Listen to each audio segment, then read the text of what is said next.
সামাজিক মাধ্যমে যারা প্রতিনিয়ত নারীর প্রতি বিদ্বেষমূলক বক্তব্য ছড়াচ্ছে তাদের দ্রুত আইনের আওতায় এনে বিচার নিশ্চিত করার দাবি তোলে ঢাকা বিশ্ববিদ্যালয়ের ক্রিমিনোলজি বিভাগ। একই সঙ্গে এই ধরনের বিচার কার্যক্রম ধীর গতিতে হওয়ায় আইনের প্রতি মানুষ আস্থা হারাচ্ছে বলে মন্তব্য করেন বক্তারা। সোমবার সকালে ঢাকা বিশ্ববিদ্যালয়ের অপরাজেয় বাংলার সামনে নারী ও শিশুর প্রতি সহিংসতা প্রতিরোধে মানববন্ধন ও র্যালির আয়োজন করে ঢাবি ক্রিমিনোলজি বিভাগ। এ সময় অন্তর্বর্তী সরকারের কাছে দেশে নারীর প্রতি সহিংসতার ধরন ও আইন সম্পর্কে প্রচারণা বাড়ানোর আহ্বান জানান বক্তারা।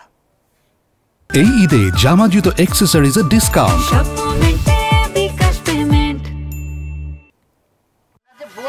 আমরা যে ভিকটিম ব্লেমিং করছি যে আপনার কাপড়ের সমস্যা, আপনার চলাফেরায় সমস্যা, আপনি কেন রাতে বের হচ্ছেন, এগুলো কেন মিডিয়া প্রচার করছে, এগুলো কেন আইনি বাধার মধ্যে পড়ছে না? আমাদের তো অনেক আইন আছে, ডিজিটাল নিরাপত্তা আইন আছে, পর্নোগ্রাফি আইন আছে, নারী ও শিশু নির্যাতন দমন আইন আছে। কেন এই আইনের মধ্য দিয়ে আমরা ব্যবস্থা গ্রহণ করছি না?